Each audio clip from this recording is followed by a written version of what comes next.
Blog Talk Radio. Hey guys, this is Those Guys with your host Matt Marrero, along with the other host, Totally Not Aku, the Master of Masters, the Shogun of Sorrows. Shogun of Tristan Sorrow. Walter.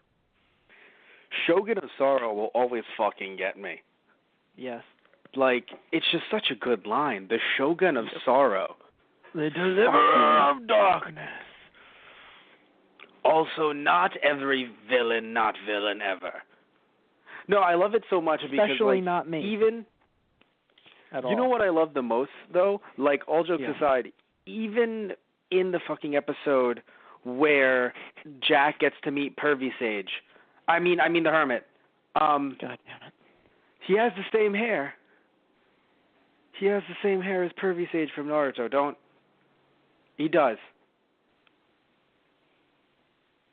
Anyway, my point is that even in that episode, Jack's like, dude, like, you're getting this cocky? Dude. Yeah. Dude. No, I love it because, like, because I was worried we were going to get another episode. Granted, it's not like Aku has been that noticeable. Like, even when I was like, oh, the girl's clearly Aku, obviously she wasn't like, hello, Jack. So, like, you know what I mean?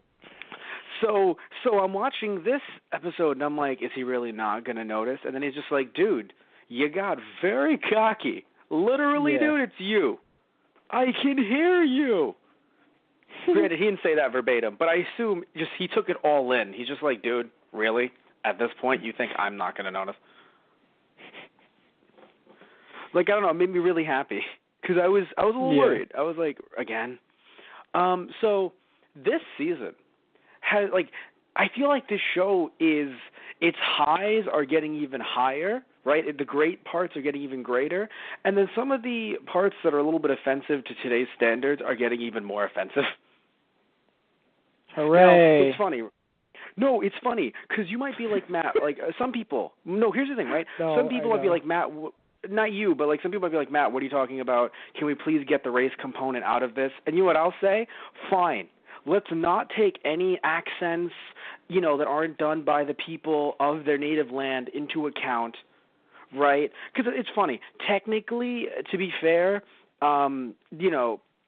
Jack's Phil Lamar is Jack.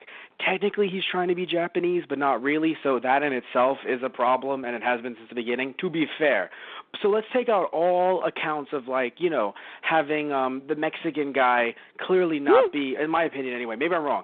Not be a Mexican dude, or having what looked like Shiva-ish, not Shiva, but it definitely was trying to be inspired by by Buddhist kind of gods, right? Clearly, Hindu, that wasn't an Buddhist, Indian yeah. act. What? Could be Hindu as well. Yeah, sorry, Hindu. Sorry, I meant Hindu. See, I'm an idiot too. But still, my point is this, right? My point is that even taking away all the voices, how the fuck can you justify in the first episode of season 3 having them actually have a cockfighting ring in a children's show? Like, With I'm Chicken sorry, Jack. man. No. I love Chicken Jack. No, I know. I'm always going to come back to that. No. Chicken Jack is the best. Anyone who despised the episode for Chicken Jack, I'm sorry, I don't know if we can talk. I mean, to be I'm sorry. fair, I love all of our everything fans. that he fought was a robot. So technically, no animals were harmed in the making of this children's cartoon. I know, it's still the idea behind it. Yeah, because when you put him in a coliseum, it's like, yeah, but he's still human at that point, right? But when it's a little, it's literally, because here's the thing, he is still a chicken though. Like, he is not. Yeah. So him having a broken leg, I know the point is oh no, but it's Jack. It's like, no, but that's a chicken with a broken leg. And also that these robots that he's fighting, if they all looked humanoid, I think it would also be different. But because they were based on animals as well, And they bled, and they, yes, of course they were robots, but it's one of those really bad situations where they sat back and they were like, oh, we can't use real animals? Cool, we'll use robots, just like we do with the humanoid. And mind you, it's still freaky when it's like humanoid robots like exploding or fucking eating each other, but or bleeding. Help me, fire everywhere. Like it's like I'm not saying it's that much better when they're humanoid. But again, the point is that, oh yes, it's two humans, quote unquote, fighting, Jack and then a humanoid robot. When he's become an animal, and then it's basically like dog fighting rings or cockfighting rings, it just gets weird to me because like it doesn't feel right, because it's just the whole situation of like, guys, like, come on. This isn't like, if that was done on Adult Swim with the new, the upcoming Samurai Jack show, which, by the way, as of this airing, when this airs, Samurai Jack will also be airing on Adult Swim. So what that means is, no, don't go away. You can get it on DVR. Oh shit, they left. Good job. They left, Tristan. I fuck. Well, that's a problem. No, but seriously though, right? If this was on the Adult Swim version, I'd be like, okay, that's fine. Right? But this was meant to be syndicated at any time of the day, right? I don't know when it played originally, but it was meant to keep on replaying for years to come. So, like, there's some things where I'm like, okay, like, it's dated that some guy would, have an accent that would be like, thank you, come again, which, last season was one of the cab drivers, voiced over, I believe, by Tom Kenny. So, every once in a while you'll have something like that and you're like, okay, that's just dated. It's, this came out in 2002, 2003. But no one can tell me, hey man, it's dated. Because back in 2003, no one thought about cockfighting rings and how they shouldn't be in children's television. Like, you know what I'm saying? I feel like there's certain limits. Yeah. Well, because my thing is, like, if this was in the Pokemon 1950s, too, but... Well, here's the funny thing, right?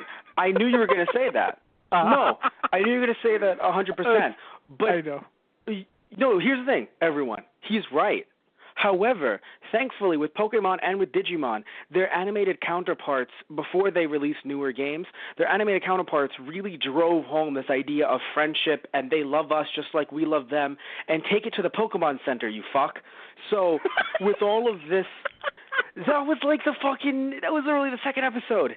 Literally, it's like, if you remember the English dub, it was like, bum, bum, ba-dum. Instead of like, it was like, take it to the Pokemon Center, you fuck. Bum, ba-dum, bum, bum. That was like I believe that was the episode title, actually. So, Ash, you fuck. Take it to the Pokemon Center. You fuck. Because that's the thing. Like, they drove the point home of friendship, where here it's literally a dude making money off Jack. And also, my thing too is that it's funny, the concept of Jack becoming a chicken and still knowing kung fu and being able to fight, an amazing fucking concept to me, right? But they took it into places that I really think that it was stupid, and they never really had a resolve. Because if you're like, okay, well, it's not offensive that it's a cockfighting ring. That's not, you really want to throw that away. Like, no, I don't care. I don't find that offensive. Matt, you're stupid. I'll take it. But wasn't it stupid that, at the very least, that Jack just kept on winning but still couldn't escape from this dude? Like, he could fight all of these monsters, and then he was still kept away, locked up, for God knows how long. Long enough to be hungry, but not long enough to die from hunger. Probably a week, maybe a month, tops. Yeah, and then it was just like, hey, no, probably a week. And then it was like, oh yeah, well, the promoter's going to be able to make more money off of Jack because, that's just what happens when you do so well at these things. It's kind of like a really bad hierarchy, kind of like, in a way, WWE or other kind of like sporting events where you're like, or boxing more so. Sorry, it was more relevant to boxing, where it was like, oh yeah, you get the main event fight. Like, I was honestly thinking he was going to tell the chicken and the guy to like throw the fight. Right. Like a la like Daredevil and stuff like that, right? Like, oh, or Rocky, like, oh, throw the fight. But it turned into, no, this isn't like, don't throw the fight. We're actually promoting you higher up in the card. So more like UFC, honestly. And I was like, all right, cool. That's what they're doing there. Just, UFC, WWE, boxing, don't use fucking chickens and there's no cockfighting. But still, or robots, as far as I know. But anyway, but the point is that with that episode, and the reason why I'm focusing on it so much is because it was the season opener, both in production number and in air date. Because, right. We'll talk about this a little bit later. Just like many shows have different, different production numbers rather, versus their air dates, they'll get mixed up on DVDs.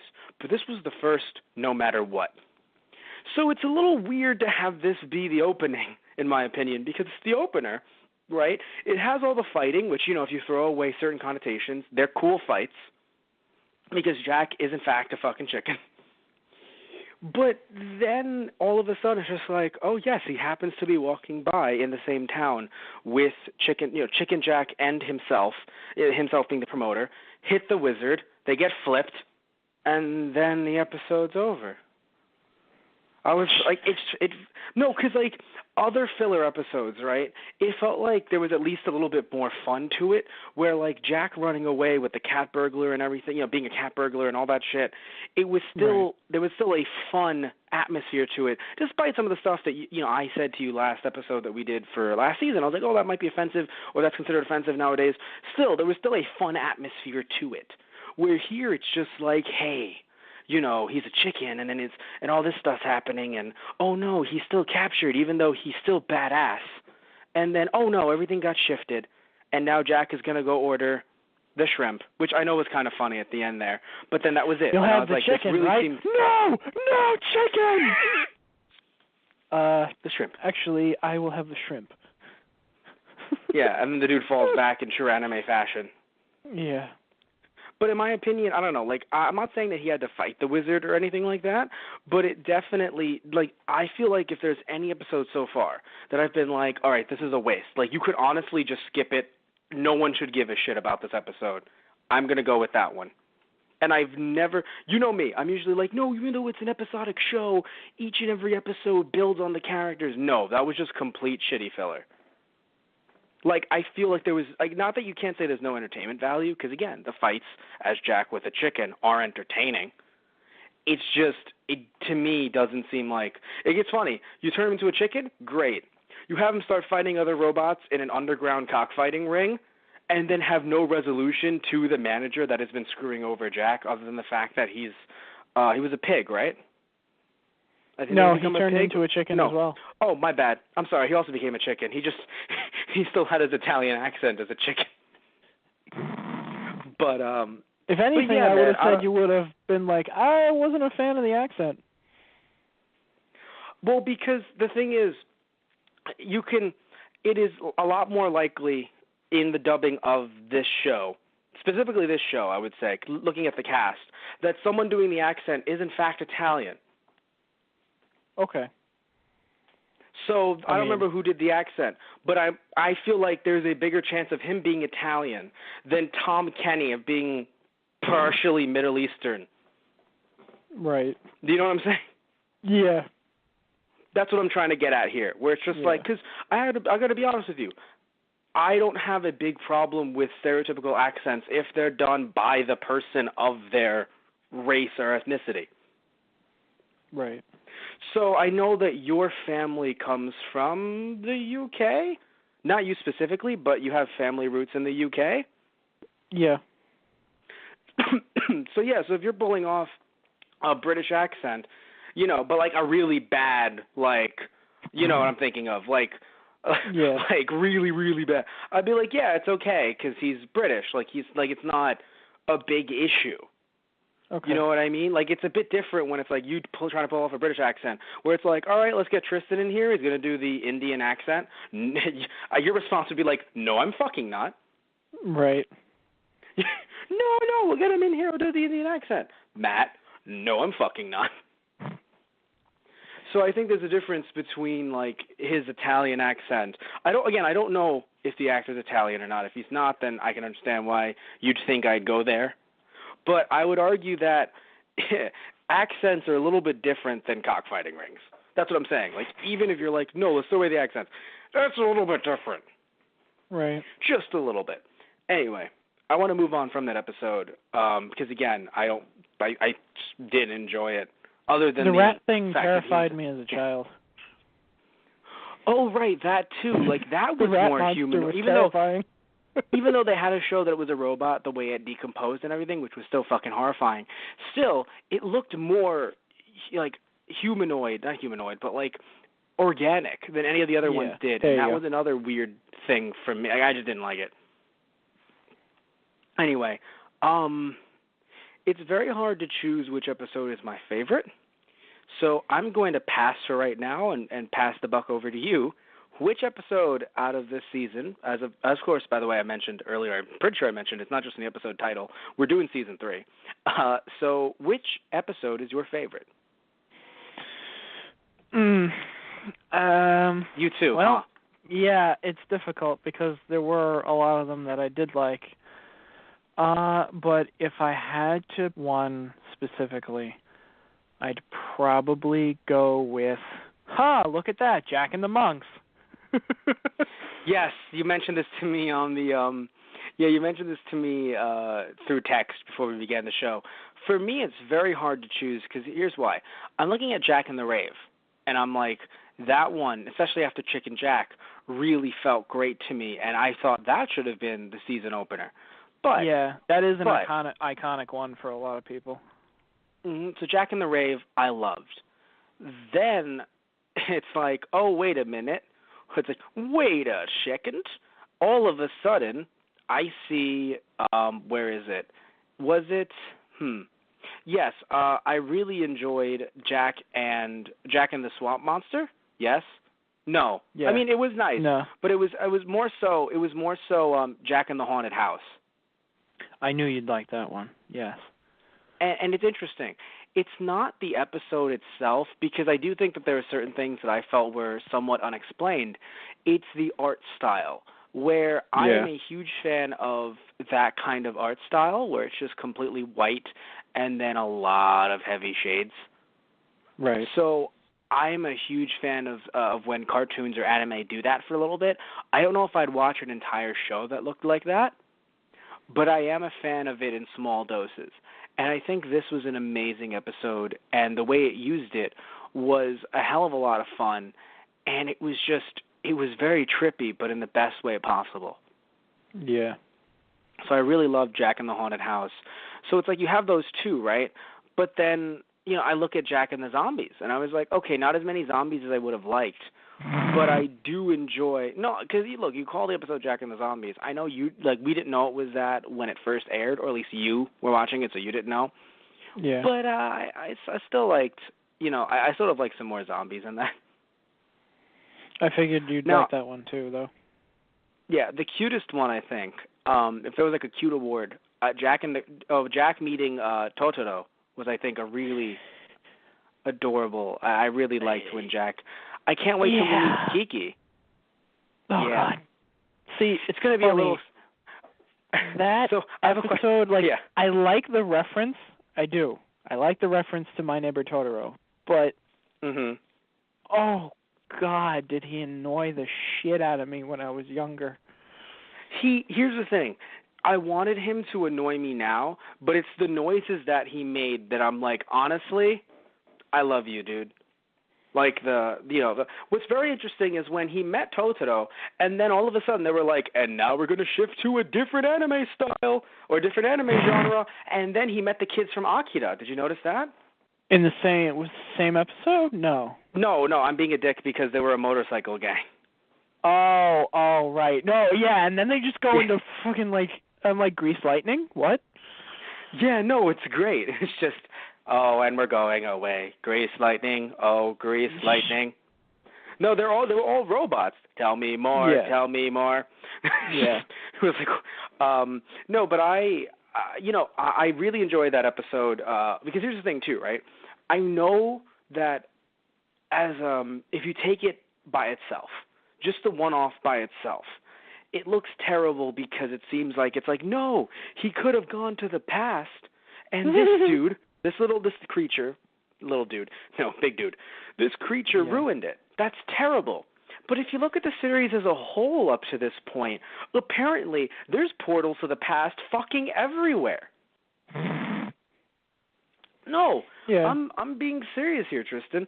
It's I know. Yes, they're guarded, and it's not like anyone can get to any of them. I mean, one is with these monks, so they're like in a very sacred temple. So that's clearly away from the people. The other one is with this bouncer. So, I'm sorry, he's a bouncer from the Matrix. That's pretty much it. Yes, Matrix is definitely the vibe that I got from it, at least personally. Yeah, but still, so obviously it's not, like, he can't get, not just him being Jack, a lot of people can't just stumble into the past. But there are a fucking decent amount of ways to get to the past so far. Yes, some of them have been in theory, like on the rocket ship, but, because that could have just easily just killed Jack straight up. But it's crazy how many ways there are to get to the past. So in a way, I don't know where the show's going to end. I assume because there's a new season, Jack didn't fucking make it to the past, a la Quantum Leap. I don't know. I haven't seen season 4 yet. We're going to do that most likely next week, and sadly, I'll get to see the end to season 4. But it's okay because season 5 is right fucking here already. So then we'll be doing a podcast with a few episodes from season 5 that have already aired as well, because we are definitely doing season 5. As a podcast, but not all in one gulp. We're going to do it like every couple of episodes or so. Anyway, so my point, though, is that, like, I don't know if Jack makes it back or not, and I really do mean that. However, at this point of the show, I don't worry at any, like, I feel saddened when he'll say something like, no, I've already gotten used to the fact that I can't get back yet, and that makes me sad. But at the same time, I kind of sit back and I'm like, he'll find another way, though, because apparently he just keeps on fucking finding other ways. Like, yeah. I don't want to take it. It's not like it's soul crushing or anything. Every chance that you get just slowly slips out of your grasp and you never make it, Matt. I'm sure it'll be fine. Okay. I'm not talking about Jack. I'm not talking about from his perspective. No, I'm saying it like this, right? If someone was watching your life, and let's say in your life you constantly find women to date, but they keep on breaking your heart. If someone's watching your life, but your life is constantly finding women, they're like, okay, it's sad that she broke his heart, but he's going to find someone immediately, probably next week. Like, what I'm trying to say is that, like, yes, it's heartbreaking for Jack, but nearly every single week he finds another portal to the past. Or a potential portal. So, like, it's sad, yes, in the moment. I don't know how long it is for him, but for us it's on a near weekly basis, because, the show would air weekly, that you'd be able to see another path for Jack to find. Right. Yeah. Again, not every single episode of the show has different paths, of course, but a decent amount, in my opinion, have over the last 2 seasons. So it kind of has lowered the dramatic tension for him finding a path back to the past or not. Now, I do wish every single time he finds one, he can actually fucking get there. But by the time, the monks hit, because it was closer to the end of season 3, he'd found a lot of paths. Again, sadly, they just don't work out for him. Now, here's a question, right? So you obviously, because we're filming this a little bit in advance, we haven't seen season 5 yet. We've seen some pictures, some depictions of Jack. That's all we've really seen. We haven't actually seen any of the show. Seen a few trailers. And if anyone... Okay, yeah, I haven't. So, I'm not asked. No, I'm only saying this because I want you to give me an opinion, a trailerless opinion. Because if anyone's wondering, oh, wait, but you don't want to say, I don't want to be spoiled on how Jack looks. He just has a beard. That's it. That's the only difference so far. No, I'm kidding. Yeah, right. That's what I'm saying. Like, there's nothing crazy different. Sorry, if anyone's like, no, but I wanted there to be something crazy different. Sorry, it's not a spoiler to say he has a beard. But here's what I'm trying to get at, though. He looks eerily similar to the version in the episode with the Matrix bouncer. Yes. Where that's exactly that's his name. He looks eerily similar to when he said, oh, it's not your time yet, Jack. It's not time yet. And you're seeing this version of Jack in the future that eventually comes back. He looks like that version. And I really do hope that the showrunners are going to tie that in somehow. Because I do think it would be a waste. Yeah. I would assume that the people that worked, that have worked on this show will tie that in. Because I don't think Tartakovsky's coming back, is he? No, yeah, he is. Oh, okay, never mind. Didn't know that. Pretty We're all sure. good. Yeah, we should be all good here. Now, one thing I want to mention to you is, okay, so do you feel weird that in a way it feels like Aku has even less, in some episodes, has even less power than he did in the season past? How do you mean? You're right, I'm sorry, less influence. Where, like, if Chicken Jack actually happened, then Aku wouldn't have destroyed Jack, but a random wizard that turned him into a chicken would. Like, do you... No, because I told you, I'm happy that he's not in every episode, because after season 1, it could get tiring, but it feels like so far in this season, he's had even less influence. To me, anyway. Well, let's see. I mean, he definitely had a big influence in the Rave episode. Well, but here's the thing, though. He didn't, though. His music not was him a problem, physically there, but I'm saying, like, not him physically in his prowess, but, like, his influence across the planet is definitely felt. Of course. That you're right. He but, attacks like, him with the zombies. No, it's not him personally. That's one. He attacks him during the zombies.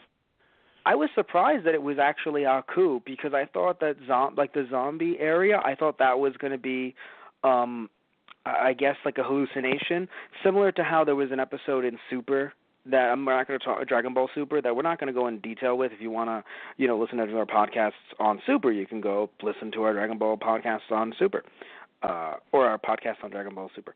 Anyway, but there was an episode that kind of had hallucinations of past villains, and I thought that, not that it was going to be as past villains, but that it was kind of like, oh, these are hallucinations of, like, these zombies and whoever, and this is kind of like a manifestation of Aku. And it's just like, wait, no, that's actually Aku. Oh, shit. Right. I didn't expect it to be him. Anyway. I mean, I kind of like the idea that when Jack throws the stick in the air, Aku kind of has an influence over it, it seems like. And it's like, the path I have chosen for you will be your doom. But it's funny, though, because before he actually appeared, it seemed so dumb. Like, what I mean by that is this, right?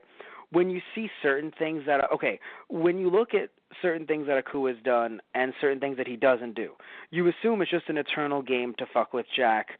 He's already he already won, so Jack is just his eternal plaything until he gets bored and kills him, right?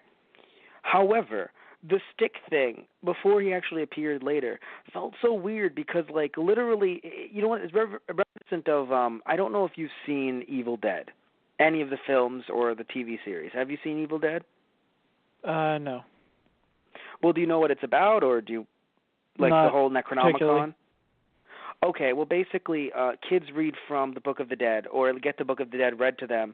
Because it's read out loud, the Necronomicon, Book of the Dead, brings back Deadites, and these can possess anyone they wish, and essentially turn them into zombies, but zombies that, like, the Deadites control, so they can actually fuck with you, speak with you, and you kind of have to cut their head off to kill them. All right? Right. Anyway, so the point is that they constantly fuck with the main character, Ash Williams. They constantly fuck with him, fuck him over, possess people he loves, and, essentially forces him to kill them if need be. So, point is that, you kind of sit back sometimes. You're like, well, why don't they possess Ash? And you assume, okay, it's just because they're fucking with him or because he's the chosen one. You never really know why they don't possess him. But you've kind of let it go at this point. But with Aku, because he's literally evil itself, where, like, Deadites are technically lower on the totem pole, like, they aren't evil themselves, they're just, like, foot soldiers. But because Aku is, like, the dude, after a while, he's just like, here's what I will do. I will use the stick. And it's just like, oh my goodness, are you going to, like, possess the stick and then it will choke out Jack? That would be so cool. No. It's going to tell him to go left. Oh. Well, that's it really would be cool, sir. it would be less obvious that way. And he does literally walk into a giant graveyard that disorientates you.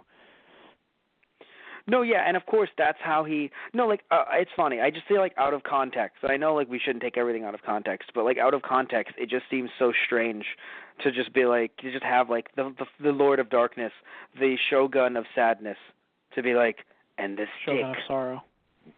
Thank you. Oh yeah, like he hasn't used that other one. So I'm so sorry. It wasn't like I was like the Shogun of shit. Anyway, but anywho. The point is that oh no, he was Aku. Anyway, I shoot eye lasers through the phone.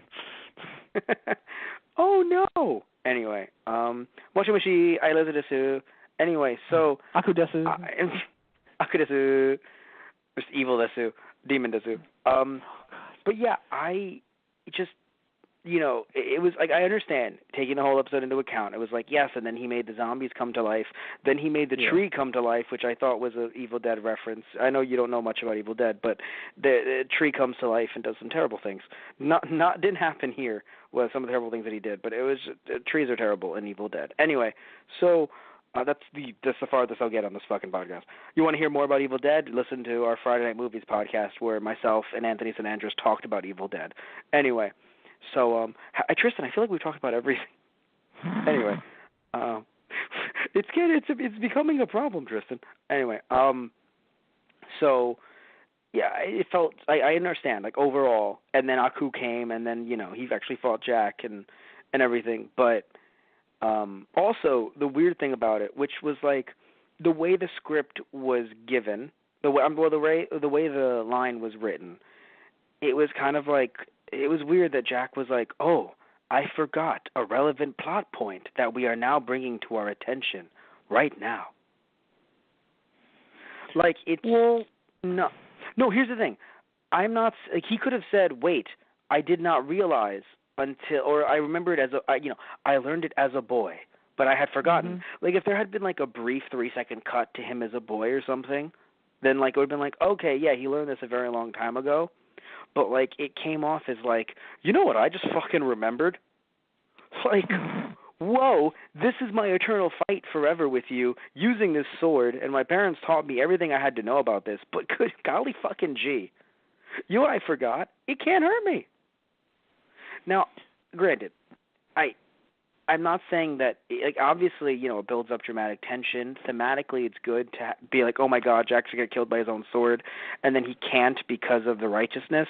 It's just that, like, the way the line was given to Phil LaMarr and the way it was delivered, it was just really bad.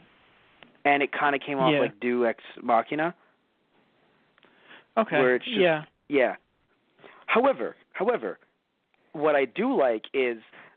later on in this season, we then learn how the sword was forged, so it does tie into the line.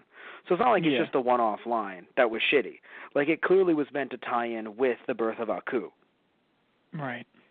The way it was given was just kind of, like, it was kind of just like, you're going to get shot with a gun. Actually, I've remembered that I'm gun repellent. Are you fucking... Is this guy fucking... I just remembered, actually... Forgot it for a very long time. What was he fucking saying? Like, you just kind of start giving people side eye, Tristan. Anywho, so I have a question for you. Yeah. I want to talk about other episodes. However, the birth of evil is staring me in the face. That's a weird line out of context. So now, it is. So birth of evil. How did you feel about that two-parter, Tristan? I loved it. Okay, I did too, but I was hoping you'd give some nice insight into it. But sure. So, by the way, I want to clarify. The gods were Ra, Vishnu, and Odin. By the way, right. So yes, the winged dragon of Ra was summoned to create a sword. Anyway. And it's funny, that's not his first appearance either.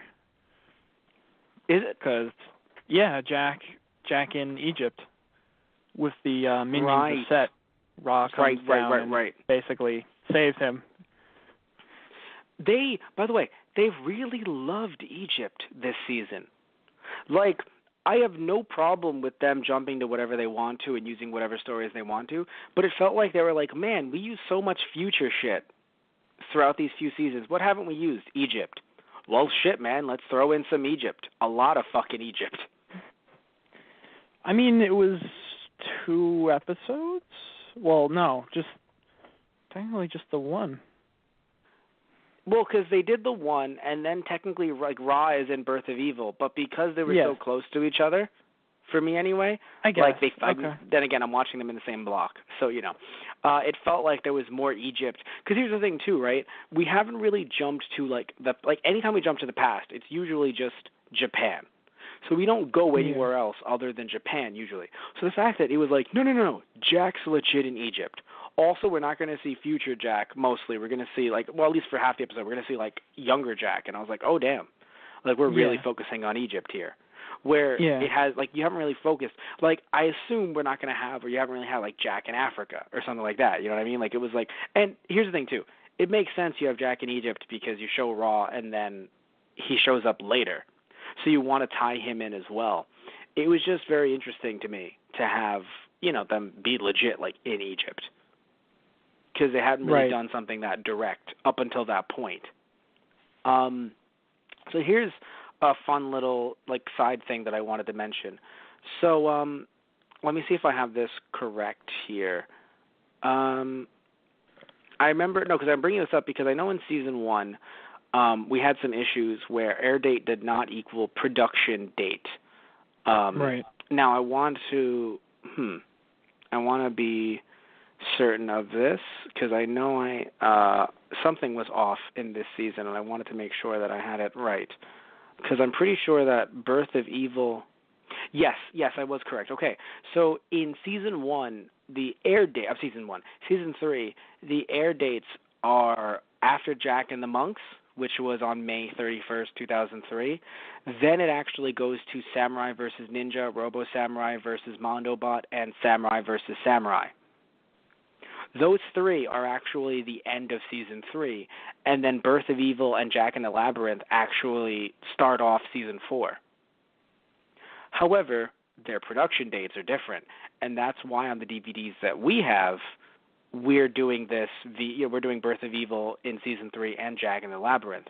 Now, the reason why we're doing this, we don't usually do stuff like this for something like Steven Universe, but that's because Steven Universe is currently airing, and we're doing them by air date. So even if we're behind, myself and Satish Ram, who do Steven Universe, even if we're behind by 3 to 5 episodes or something like that, it'll be a thing where we're not just going to change it because production order is confirmed different than air date, because literally it just aired, even if it was a year prior. It still aired recent enough that I think air date is a better precedent than production order. Also because there are barely any DVDs for Steven Universe for the show. But this show came out in 2002. I think we can go with the... Right, Tristan? I think we can go with the production order. Yeah. I think we're good for that right now. But it's very interesting to think about, though, because I thought that the Birth of Evil should have been the season finale, and I was shocked that it wasn't. And then it's fun to learn that it was actually, air date-wise, it was the season premiere of Season 4, which makes a lot of sense because you either want to end on Birth of Evil or begin with it because it's very powerful. And I was shocked that they kind of did Birth of Evil and then just Jack in the Labyrinth came along. And I was like, well, that's weird.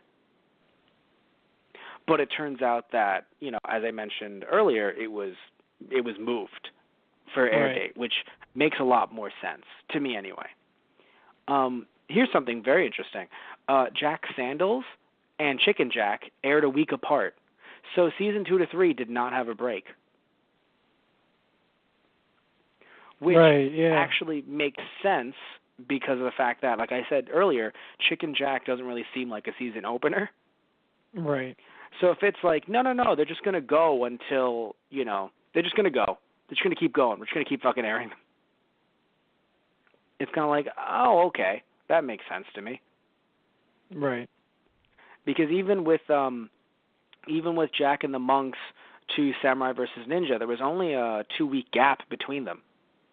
So it aired consecutively, almost. I mean, it took a 6 months break between season 1 and 2, but after that season 1 to 2 break, it aired consecutively from season 2 to season 4. Right. Which is crazy to think about. Yeah. It's interesting because I don't want to say that it was suffering from anything and that's why the ratings or whatever, because we don't have the ratings on hand, but I do think it's very interesting that they ordered the 4 seasons and then they were just yeah, and we're fucking going, we're not stopping. I'm like, oh shit, okay, because usually it's you're going to take some kind of break, but they did not. So I do think that was interesting. Anywho, so you mentioned what episode you really liked, right? You mentioned the monk episode. Was there an episode that you really didn't like? Because obviously you know my thoughts on Chicken Jack, so I don't need to go into anything like that again. What episode was the weakest for you, or that you just didn't like the most?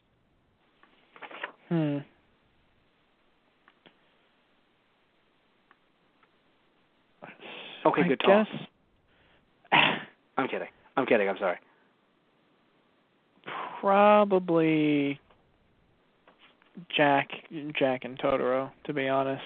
How the fuck did I know? Jack and the Creature. Oh, I see how it is. I love the reference. I do. But the episode didn't do it for me. Yeah. Well, because he cost Jack. He cost Jack a major, a major opportunity. He was just a pain in the ass. I know.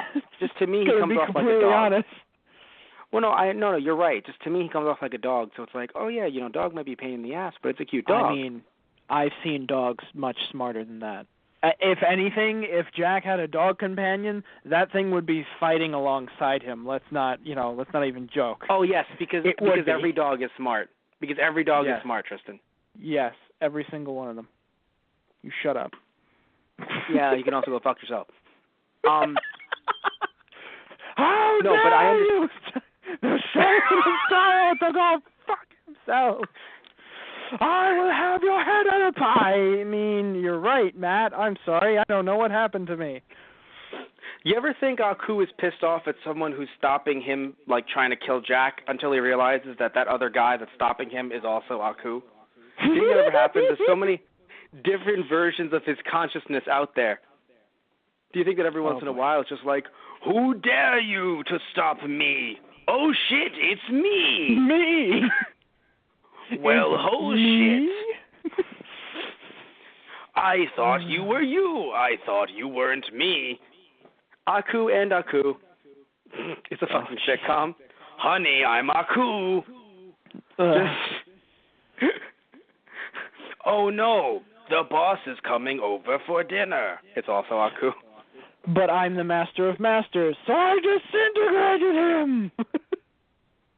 There's a laugh track. Yeah, exactly. Fucking hell. Oh man, I don't know. I can't believe that. I just can't believe it. What can't you believe, Matt? I just can't believe. No, but here's the thing, man. I know I made a joke about you being upset at the Creature, but I get it, man. Of course you're gonna be upset. I think as a kid I would have been infuriated, but I think now seeing it for the first time, it's kind of well, it's cute. Fuck it, and it helped him when he needed it. Yeah. Although, I have to say, I do find it weird that he was going to get his ass kicked by 4 robots when he's done so much more against so much, a lot of, that kind of confused me a little bit. I mean, yeah. I don't know. He just wasn't on his game that day. I mean, he could have been hungry, tired, whatever, Yeah. Weary. But it was strange to me that it was dude, what are you doing? What are you doing? Yeah. Yeah. Now, I want to mention, we haven't mentioned the good, the bad, and the beautiful, and the one on the train. I think that one's very Jack and the Old Western. I actually really liked that one because it really did feel like a Western, and like I said earlier, despite the bad Mexican accent, I really enjoyed it because we haven't really seen characters like that where it was a woman who was actually powerful. Yeah. Here we go. Yeah. Because we mentioned it earlier. We mentioned it last still a villain, season. But yeah, still. No. Here's the thing, man. You know, I'm sure there's some people out there that'd be like, no, but why can't she be? Why is she not a villain? And I'm sure we're going to get some strong, good female characters in season 5. Heck, again, we may even have them in season 4 because I haven't seen it yet. But we're probably going to get some in season 5. You know, it's not like I understand. We talk about the fact that like, oh, they should exist. However, at this point, I just care about strong characters in general. So it's kind of crazy that we haven't gotten in the show strong characters. Female characters, unless they were Aku. Are you A, Aku? Are you B, very large, which means that, of course, you're intimidating because you're fat, right? Or are you C, non-existent? Oh, or I'm sorry, are you D, dead, Jack's mom? So, like, which one are you? And so for getting this character, I was very happy because, yeah, she's a villain, but she's tough, she's strong. And to be fair, I'm going to be very real with you. She's technically not a villain. She's a bounty hunter. It's just that our guy is the good guy. Yeah. So she's technically not a villain. Like, you could arguably read a comic about her and her husband or ex-husband and not look at them. Yeah, not look at them in a negative light. Like, think about it, right? The Scotsman could be a bounty hunter. He isn't because he's fucking people looking for him, too. But the Scotsman could have been a bounty hunter and doesn't make him a bad guy. Just the problem is that Aku, evil asshole, put a bounty on Jack. And, yeah, you could be like, oh, well, Jack, Aku's evil, so clearly if he puts a bounty on someone, they're evil. Asshole to you. Exactly, right? How about you shut up? Oh, damn it, it's me again. So I just constantly imagine people being uppity with Aku, and they are actually Aku. Anyway, but yeah, I did like the design for both Ezekiel and Josephine, the name, of the bounty hunters. I don't know why. I'm just saying, what? But I got such a Sesame Street vibe from Ezekiel. I guess it was just his eyes and the fact that his face was covered in beard, I'm assuming. You know what it was? I think it was his face covered in beard and the lips, because he looked like that one character from Sesame Street, the one that looks like his hair's all like a giant mop. Right. I'm sorry. Right. Is it Sesame Street or the Muppets? I think it might be Muppets, actually. Right.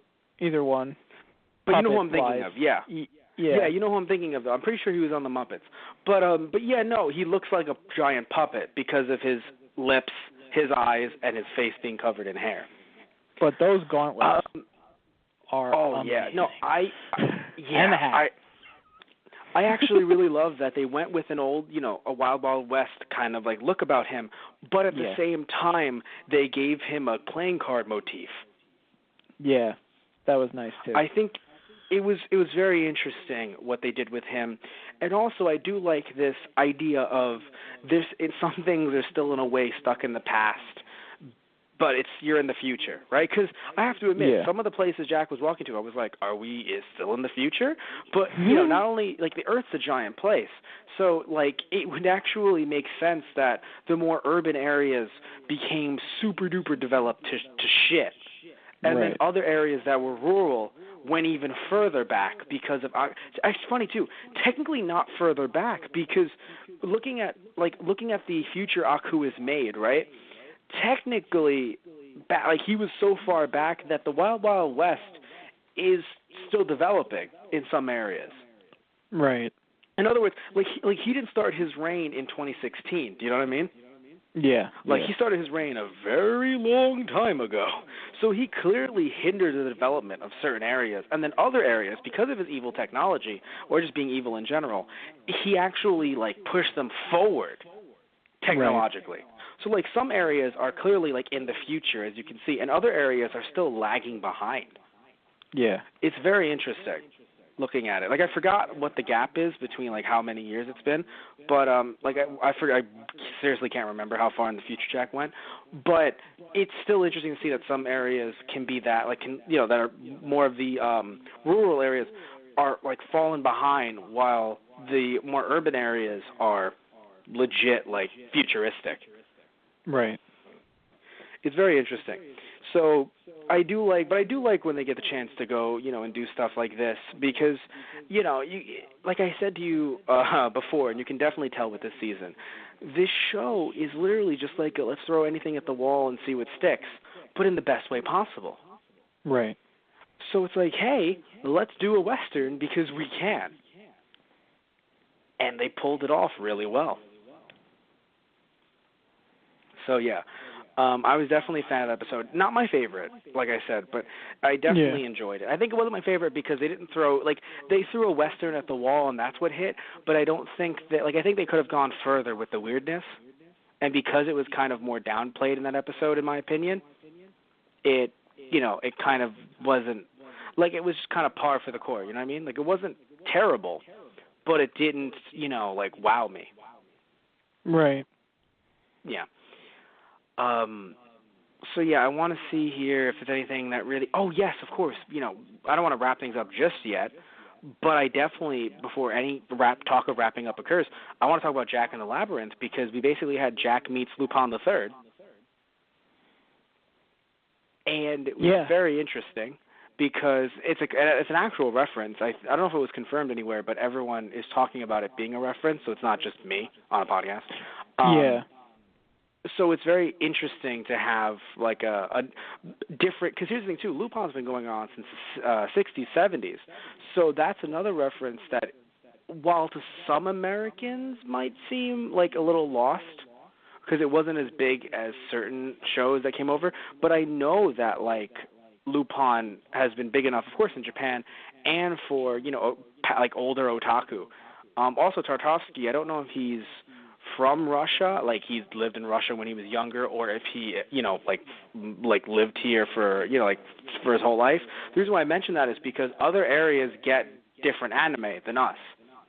So, Saint Seiya is huge in Brazil. Yeah. But we didn't get it to that extent. We got it so late that by the time we got it, I think in the early 2000s, as an anime anyway, the anime itself came out in the 80s. So, you could make a jump between something like DBZ, right, which, or Dragon Ball, which came out in, 1984. You can air that, in the 90s or even early 2000s after DBZ became popular. But you can't, you couldn't have started DBZ, in my opinion, in the early 2000s. Not early 2000s, I'm sorry, in 2003, 2004. You couldn't have been hey guys, here's this new anime called Dragon Ball Z. I think at 2004, it would have been ooh, that's dated. Yeah, or at least it was for Saint Seiya. Yeah. Well, because Saint Seiya came out in 85. That's when it first came out. DBZ slowly transitioned from 84 to 95. Right. Yeah. But, and again, when DBZ came out, it came out in 99 here, 99 to 2001 is where it was trying to really be thrown out and kind of, but 97 to 2001 is where it was trying to really be thrown out and be picked up, and then 99 is when it got picked up, and then everyone loved it to the point where by 2004 it doesn't matter if it looks dated, it's fucking Dragon Ball Z. Right. Right? But you were trying to introduce something that that came out in 1985, in 2004. Yeah. With Saint Seiya, and that didn't pick up. But it's huge in Brazil, and there are, and some other anime and manga have also had that phenomenon. So I do wonder if Lupin was bigger maybe in Russia than it was here, potentially. Possibly. But still, possible.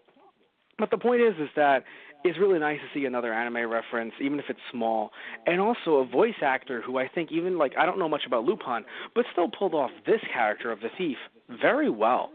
It was such a good portrayal of this random thief character. I don't know, he's, I haven't heard him in much, but he's a very big-time voice actor. I'll get his name in a second. But I really enjoyed just how smooth he sounded and how confident and just cool and collected, it felt like he was very comfortable in front of the microphone. Right. I really liked the thief character. Yeah, I did too. It was a nice offset to Jack, too, character-wise, and then all the gear that he had with him and his motivations. Yes. Also, but yes, still, is, even the idea of there's a code among thieves, there's honor among thieves. In a sense, it was he very interesting. pairs up with Jack. Yeah. Yes. His name is Rhino Romano, and he's a Canadian voice actor. You might know him, Tristan, from The Batman, which was actually on WB or CW, whatever your local WB affiliate was. Yeah, The Batman was an animated show that aired when we were teenagers, I believe, Tristan and I. Yeah. And not the original Batman animated series, just The Batman. And he voiced Batman. Huh. Also, okay. Yeah. Also, if you've seen Spider-Man Unlimited, he voiced Spider-Man. So already you're like, oh shit. Like, already you're like, well, that's a resume. He was also the original Tuxedo Mask in the Deke dub of Sailor Moon. Oh wow. So, yeah, no, it's like, dude, you're gay, dude. And also, if you've seen, or rather, if you've played the Skylanders franchise, he's Scorp. Which that doesn't mean anything to me. But if it does to you or anyone listening, I'm happy to hear it. But I know nothing of Scorp. So I don't know Scorp. I really don't. And I want to see. I feel like he was in something else. Have you ever played Star Wars Jedi Knight: Mysteries of the Sith? I haven't, but I want to. I have it actually. Oh, okay. Well, he's Kyle Katarn, so that might mean something to our fans as well. Do you know that? Oh man. Do you know? Yes, I do. He's a pretty big character in Star Wars games. Oh, Star Wars Knights of the Old Republic? No, not Knights of the Old Republic. Different game. All right, series. well he's Revan. Okay then. Well, that's a thing. That's a big thing. So, okay. I love it so much because I don't know what I just did to you, but I love that I did it. Because you're just like, what the fuck? And I'm just like, cool. Pretty much. I literally don't know what I just did. And you're just like, ah! And I'm like, cool, man. Whatever. Whatever is good with you, man. I don't know. Anyway, so yes. So let's move on, or move back, rather. Let's move back to the show. The past? And let's talk about, let's move back to the past, or the future. The future's past. So let's, because I'm looking at our episode list. Samurai Apocalypse, yes. I'm looking at our episode list, and unless there's anything you want to say about a specific episode, I'm pretty sure we've talked about most of, all of them in some form or another. Yeah.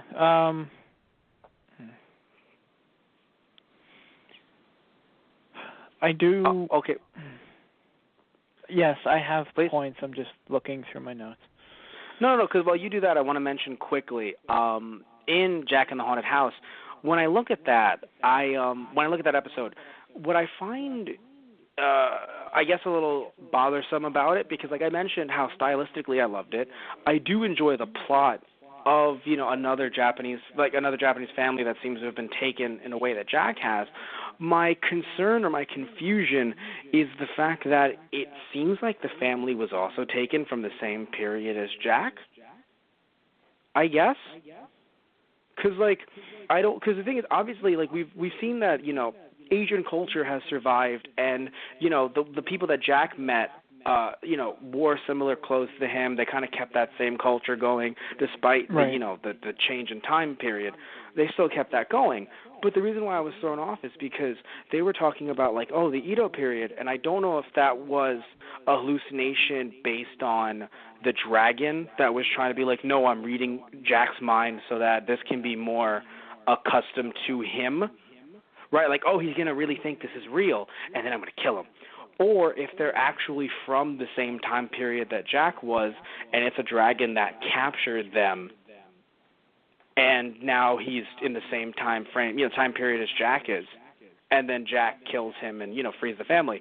I don't know if they're an older family or if they're a newer family, and I don't like that the show didn't seem to clarify that, because it kind of felt like a situation where they went for style more than substance. Granted, an amazing style, but they went for style more than substance because it's kind of like, okay, when you're dealing with the past in a show, you can't just make me assume that everything is in the present, especially when, they look like Jack used to, their clothing-wise. And then you even make references to the Edo period of Japan, and he's just, or not just Edo, make references to, I forgot where they referenced, but it was a place where Jack had been to as a child. And it was like, oh, yeah, I'd been there. I remember that. And it was like, oh, okay, so clearly if that still exists, or doesn't still exist, it's something that used to exist, clearly. So you're like, yeah, no, it makes sense that Jack's like, I remember, that's where you're from, cool. I don't know if it's the dragon fucking with him, or I don't know if it's like they were from the past, just like Jack is. Right. So that kind of threw me off. So that's my one. It's funny. Usually when I complain about something in Samurai Jack, it's about like a dated thing. Like, oh, this is dated, that's dated. I don't usually critique the story. But usually. But that's definitely a big critique for me. That and also me not knowing who was born in Birth of Evil. Because it couldn't have been Jack, because Aku would not be a centuries-old villain, in my opinion, if he came out like 18 years prior, like 10 years prior. So. Well, no, that is Jack, and. Well, that's fucking weird. Well,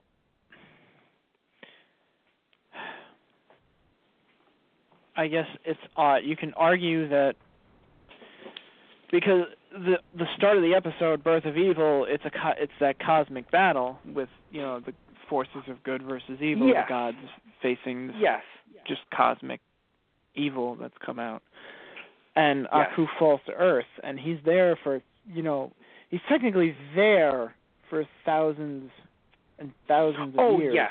But he doesn't actually evolve into the demon that we know until Jack's father fights him. No, I know. It's just like, you know what it is too, man? It's that from, like, when Aku first appears, Jack is but a child. Right. Which means that it was literally only 8 years. That's a weird, like, that's a small, tiny gap. Where it's kind of like, because the way the show, the first episode made it seem like your ancestors and all this junk and, and all this, like, Jack, we've kept this sword prepared just for you. And it's like, you mean it just showed up like 8 years ago? Dad, it's like, that sword's literally like 8 years ago. Dad. Like, because it's one of those things where, like, imagine if, anyone who might have a passing knowledge of Dragon Ball Z, Piccolo shows up, the Great Demon King Piccolo shows up in Dragon Ball, and then he gives birth to a child that's still technically him in Piccolo a few years later after he's killed, and then Piccolo grows up in like 5 years to be human-sized, like adult-sized, and then fight Goku, and then Piccolo hightails it the fuck out of there. Goku gets Chi-Chi pregnant, Gohan is made, and then at 4 years old, Raditz comes down, who's Goku's brother, and it's just like, hey, stealing your kid. Right. We've covered this on one of our Let's Plays, Those Guys Play, where Tristan and I actually played Dragon Ball Z Budokai 1. We covered pretty much the start of the arc of, Raditz coming down and stealing his nephew. Why am I bringing this up? Imagine if Goku was talking to Gohan and was like, oh, this ancient evil, Piccolo, he's been around for centuries. And you're like, oh, my God. And then you learn that he fought him like 8 years ago. You'd be like, Dad, I know that he's an ancient evil. That's true. That's technically accurate. But you made it sound like you've been fighting him or have fought against him for centuries. Like, like your dad or your, grandfather did it, or like Grandpa Gohan did it. But it was just you, like 8 years ago.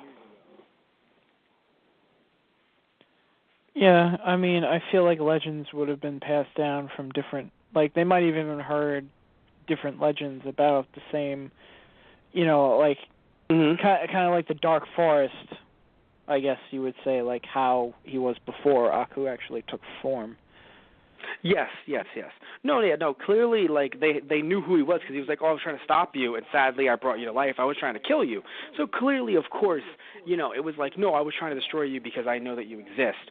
It's just like, you would think that the battle would have been longer. Like, if it had been like a thing where, like, oh, when, Jack's, like, 15th birthday, it'd be like, oh, no, like 15 years is a decent amount. But I thought it was only 10. Yeah. I mean... Right? Or maybe I'm wrong here. It looked like he was 10 years old, or less, Jack, when Aku came to be like, yeah. Yeah. Yeah. That's why the timeline, and it's not their fault, but usually that it's funny. It's not just like a Samurai Jack thing. I mean, usually when timeline it might have just been a continuity error. They just didn't look into it enough to space it out. Well, no, here's the thing. What I'm trying to say is this. It's not just a Samurai Jack thing. What happens is when, usually in the beginning of a series, when they talk about, the way, oh, yes, this kind of evil for years, whatever, it's not a continuity ever necessarily. It's kind of like they led you to believe. Right. That from the language they used, it sounded like, oh shit, literally my grandfather is the one. Because I'm pretty sure they never said the phrase my grandfather is the one. Because I'm pretty sure they would have rectified that. They wouldn't have, made it that close. So I don't think that they would do that, personally.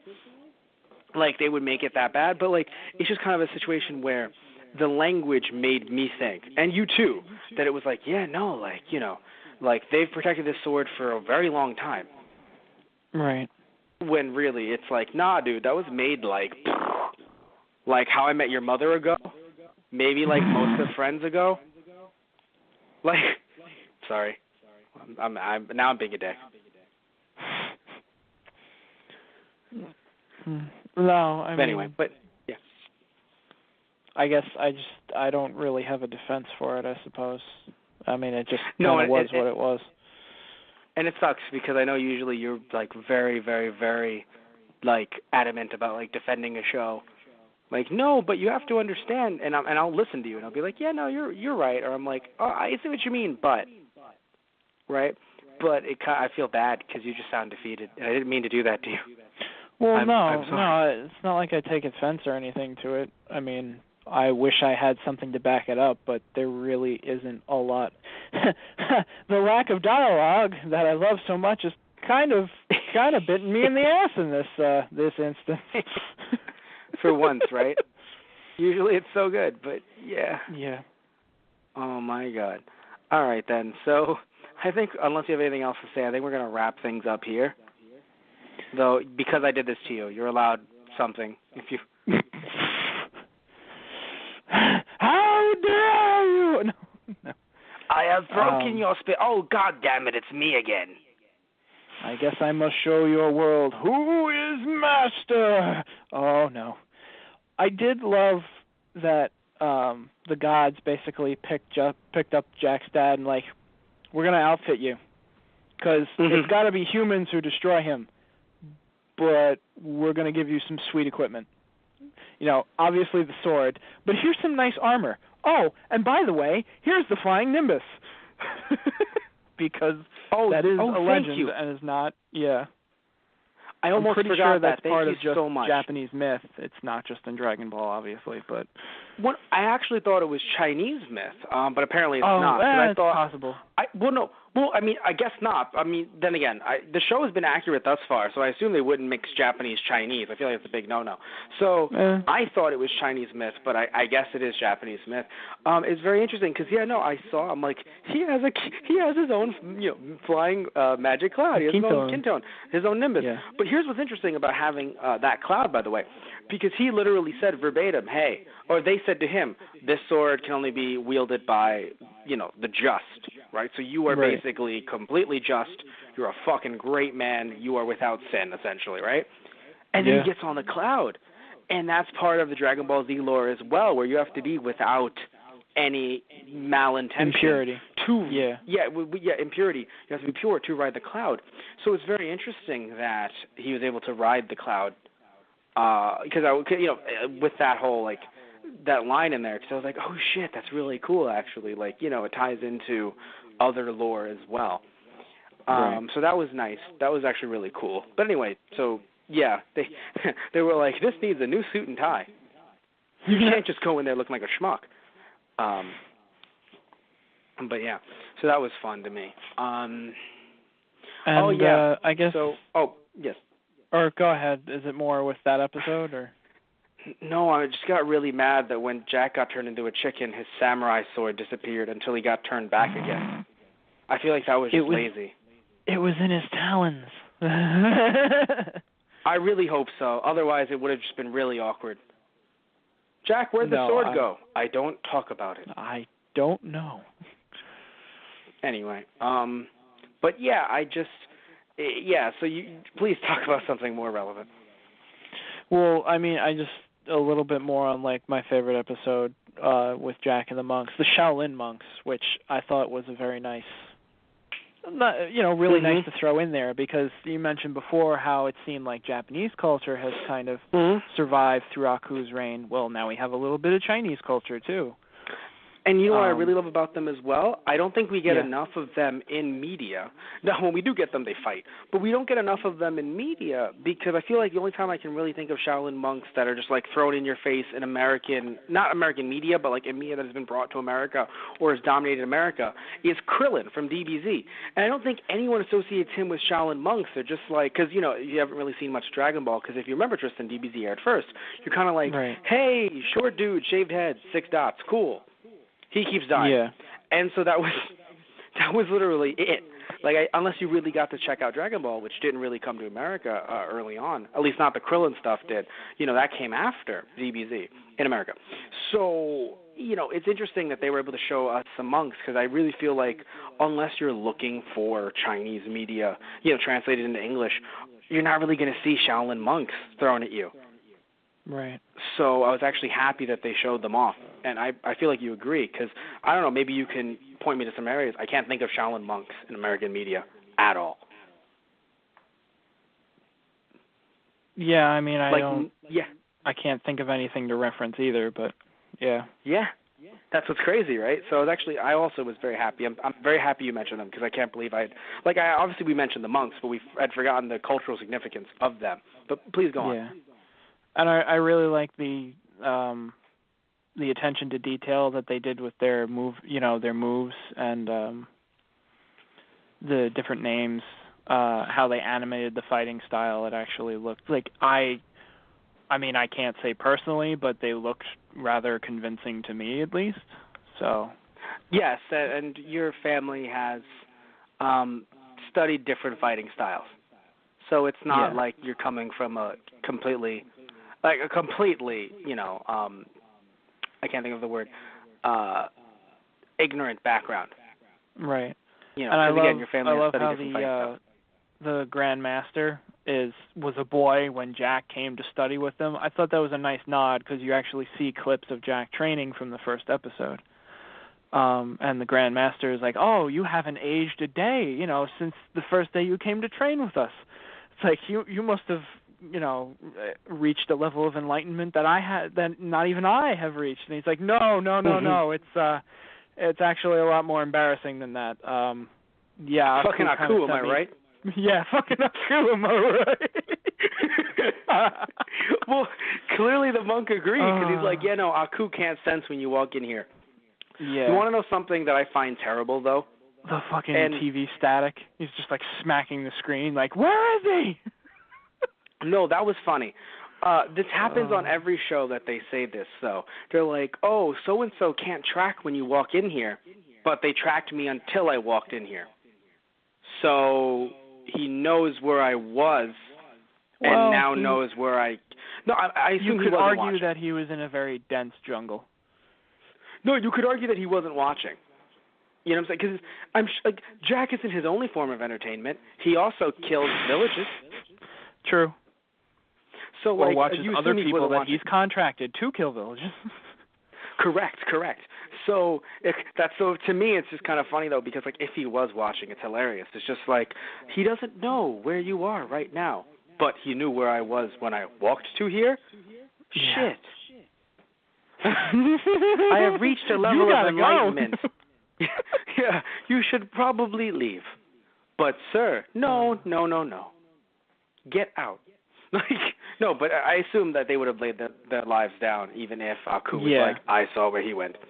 But, because even at the very end of the episode, they tell Jack to go. It's like, the sun has reached the zenith, and the portal will only stay open as long as it's there.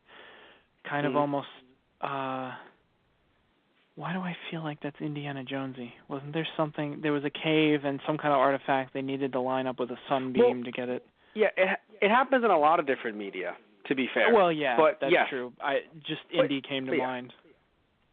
Well, no, yes. If you want to watch those podcasts or listened to those, we've also done Indiana Jones. Yes, we did. We actually did. We did them for Friday Night Movies, and we did a special one, Tristan and I, for because we really wanted to get that. We were so into Indiana Jones. You have been for a while, but I was really into it after these podcasts. So we actually did a Monday Night Movies podcast. We've never done it before that or after that. But I remember we did the third movie for a Monday Night Movies podcast. But yes, we've also done 1, 2, and 4 for a Friday Night Movie show, which again you can check us out doing that on our Blog Talk Radio, which is those guys on the radio. If you aren't listening to us through that right now, or you can find us on iTunes by searching up those guys and look through the archives and find us doing it there. But yeah, Tristan, it really feels like we've just done everything. We haven't, but we've been doing this for so long already. Yeah, but my point, I got sidetracked there. I love the fact that the episode kind of gave you that sense of, I have to choose now, he hasn't necessarily trained with the two monks that follow him to the temple. But there is that sense of, brotherhood between, in their style and in their training. So it really feels like, Jack, this is a safe haven for you. It's like, maybe it wouldn't be for years and years, but you have, even this far into the future where everything seems so different and everything he's ever loved and known is gone, it's nice to see that there are still some people who will look at Jack and be like, no, we're going to help you. Because you don't really get that. And I just love, it's really nice and refreshing in a way to see Jack actually get help from people. And it really tore him apart in that last scene when he's running towards the portal. And they even drop, the sound effects, the music, everything. It's just completely silent, and it's flashing back and forth to them fighting against... I love the stone terracotta soldiers, by the way. That was a really nice touch. But I love the getting beaten down to a pulp by these stone soldiers, and Jack's like, can I really do this? Can I really go back into the past and still say that my fight is righteous when I've left, the two of them to die? And so arguably you could say it's like it was for the, for the, the good of all. It's like, I did it. They willingly did it because they knew it was important. But even then, Jack can't do it. It's like, I have to go back and help them. I can take it a step further, to be a dick even further. They would never have died if Jack would have actually stopped Aku in the past. Well, fuck you too.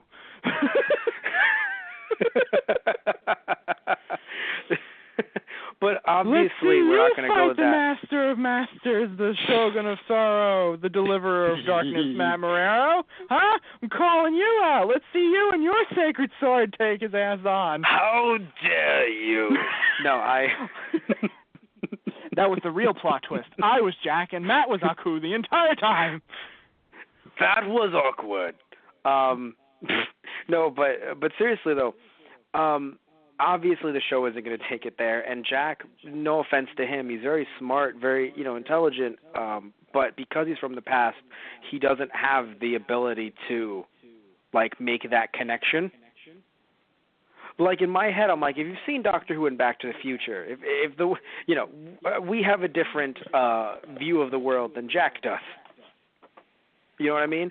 So Jack isn't sitting here like, wait a minute, if I kill him back then that would mean that they wouldn't actually be alive in this way, so they wouldn't die in this way. Therefore, they would be just fine. It's like, no, Jack, you're not, no one's going to think that, Yeah. I mean, what Jack wouldn't anyway, because of the time period that he's from. So obviously, what it does is, like you said, it puts him in this very precarious position, a position that I personally, and I know you do as well, and I think many people should at least love that he's in, because you have so many characters nowadays, and it's not like it's a new thing. We've talked about this before on the show, though. So many characters that it's just like, oh, they have to make this choice, and then they choose the quote-unquote wrong thing because it's like, oh, they're going to be edgy, or they're going to be like, well, this is the smart way. And it's like, look, it might be the quote-unquote smart way, but are you sacrificing your morals, and are you now a just and righteous man for doing it? So There are plenty of times in this show where Jack could have sacrificed someone else and maybe even killed Aku. Yeah. Not only in the past, in the present. or in that present, the future, whatever you want to refer to it as, the version, the place that Jack's in.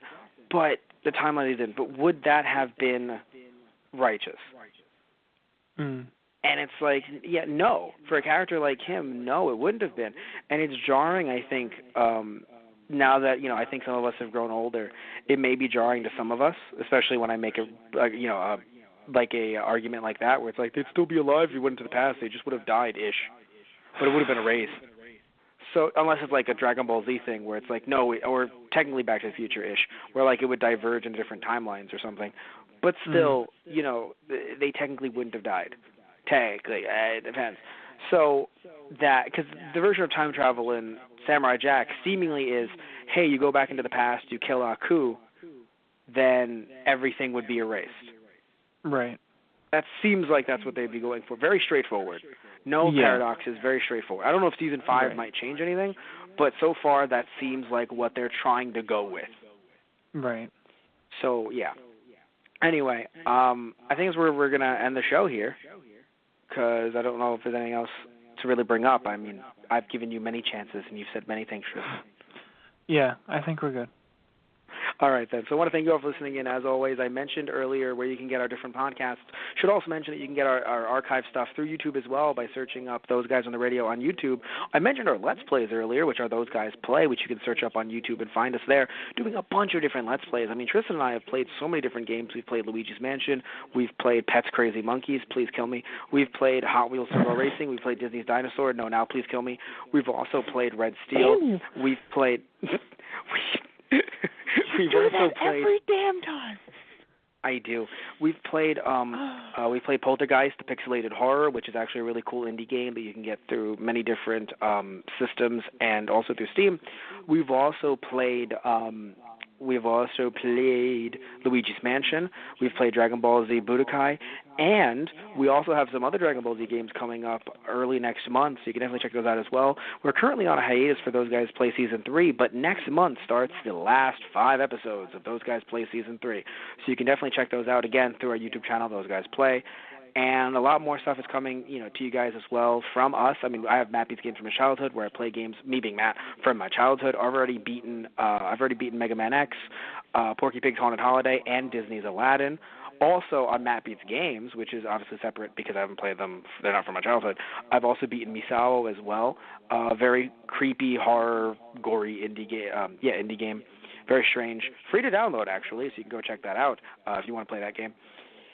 Oh, wouldn't suggest it, though. It's very, very bad. So be prepared. I'm already giving you a warning. Be prepared.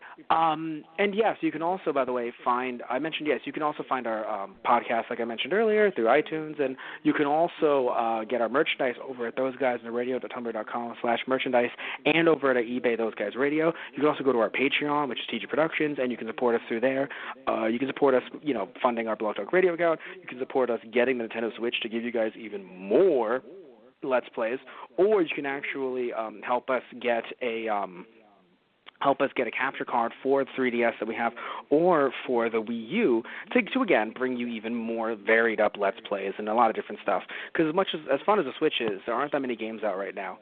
So you can help us fund any of our ventures to bring you guys more games. And to do that, right, depending on what you donate, to actually do that, not only are you giving that to us and helping us out and helping us, make a living, you can also get some nice little stuff on the side as well. So depending on what tier you donate to, you can actually suggest a podcast for us to do, and not just something like, Samurai Jack Season 4 or something. It could be like, top 5 animated movies or top 5 anime TV shows. So it can also be concepts as well, not just movies or TV shows or video games. Also, on the Let's Play side, you can actually tell us which Let's Plays to do. So you can say, hey, play this game for an episode with Matt and Tristan, or Matt and Satish, or Matt and Anthony, whoever you want, whatever mixed match you want. It'll be a lot of fun. So that can happen as well. Or, depending on what tier you donate to, you can actually get a shout-out from us as a sponsor. So we can say, hey, sponsoring this episode of Those Guys Play, or sponsoring this episode of Those Guys on the Radio. So, yeah, whatever you guys, whatever tier you donate to, it'll help us out a lot. And, you can help us being us. So, yeah. So I want to thank you all for listening in, as always. And we're going to end the episode here. So good night, everyone, and say good night, Tristan. Good night, everybody. Oh, thank goodness. I thought it was going to be Aku. I was like, oh, shit, no.